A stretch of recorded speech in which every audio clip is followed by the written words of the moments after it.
સુરતમાંથી અમરનાથ યાત્રા માટે જનાર યાત્રીઓમાં ભારે ઉત્સાહ જોવા મળી રહ્યો છે। યાત્રા પહેલા યાત્રીઓની સુરક્ષા અને આરોગ્યને ધ્યાનમાં રાખી સુરત સિવિલ હોસ્પિટલ ખાતે મેડિકલ ચેકઅપ કેમ્પનું આયોજન કરવામાં આવ્યું છે।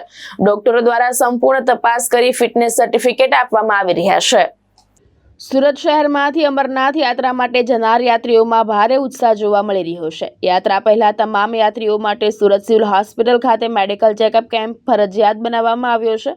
ડોક્ટરો દ્વારા યાત્રીઓનું હાર્ટ, બ્લડ પ્રેશર અને ઓક્સિજન લેવલ સહિતનું સંપૂર્ણ હેલ્થ ચેકઅપ કરવામાં આવી રહ્યું છે। પ્રશાસન દ્વારા સુરક્ષિત અને સુખદ યાત્રા સુનિશ્ચિત કરવા માટે આ વ્યવસ્થા કરવામાં આવી છે।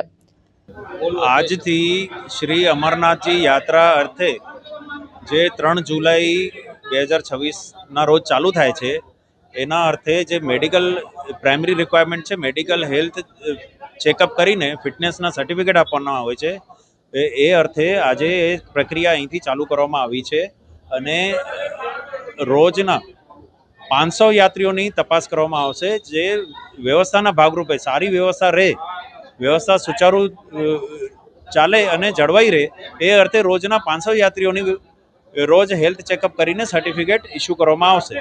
એના માટે જે હેલ્થ ચેકઅપ માટે જે જરૂરી રજિસ્ટ્રેશન, ડૉક્ટરો, લેબોરેટરીના કલેક્શન સેન્ટર સાથે ECGની વ્યવસ્થા એક જ છત નીચે કરવામાં આવી છે। કોઈ બીમારી કે એવું કંઈ ડાયગ્નોઝ થાય એના માટે વધુ તપાસ માટે હોસ્પિટલના કોઈ બીજા વિભાગમાં કદાચ જવું પડે, બાકી 99% યાત્રીઓને એક જ છત નીચે ફટાફટ આ હેલ્થ ચેકઅપ થઈને સર્ટિફિકેટ ઇસ્યુ કરવામાં આવશે। આપણે શ્રી અમરનાથ યાત્રા અંગેના જે યાત્રાળુઓ છે જેને શ્રાઇન બોર્ડ તરફથી જે ફોર્મેટ મળેલ છે તે મુજબના ફિટનેસ સર્ટિફિકેટ આપવાની પ્રક્રિયા દર વર્ષે કરતા હોઈએ છીએ। ચાલુ વર્ષે આજ રોજથી જૂના કોલેજના બિલ્ડિંગમાં બેંકની સામે અને વોલીબોલ ગ્રાઉન્ડની સામેના વિસ્તારમાં ગ્રાઉન્ડ ફ્લોર પર આજ રોજથી સવારથી ચાલુ કરી દેવામાં આવ્યું છે।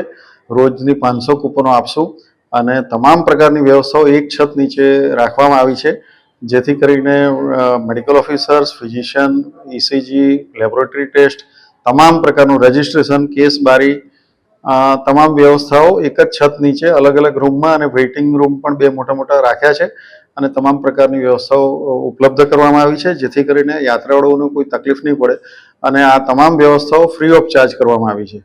શ્રાઇન બોર્ડની ગાઈડલાઇન પ્રમાણે 13 વર્ષથી નીચેના અને 70 વર્ષથી ઉપરના વ્યક્તિઓને આ ફિટનેસ સર્ટિફિકેટ આપવાના રહેતા નથી, તેમજ 6 વીકથી વધારાની પ્રેગ્નન્સી હોય તેને પણ ફિટનેસ સર્ટિફિકેટ આપવાના રહેતા નથી। તદુપરાંત હાર્ટ ડિઝીઝ કે એવું કંઈ હોય તો એ કેસ ટુ કેસ અમારા ફિઝિશિયન જોઈને નક્કી કરશે। એ તો જ્યાં સુધી યાત્રાળુ આવતા રહેશે ત્યાં સુધી આ રીતે કેમ્પ ચાલુ રાખવામાં આવશે। પછી યાત્રાળુ ખૂબ ઓછા થઈ જશે ત્યારે RM ઓફિસમાંથી વ્યવસ્થા કરવામાં આવશે। ભાવેશ ઉપાધ્યાય, દ્રષ્ટિકોણ ન્યૂઝ, સુરત।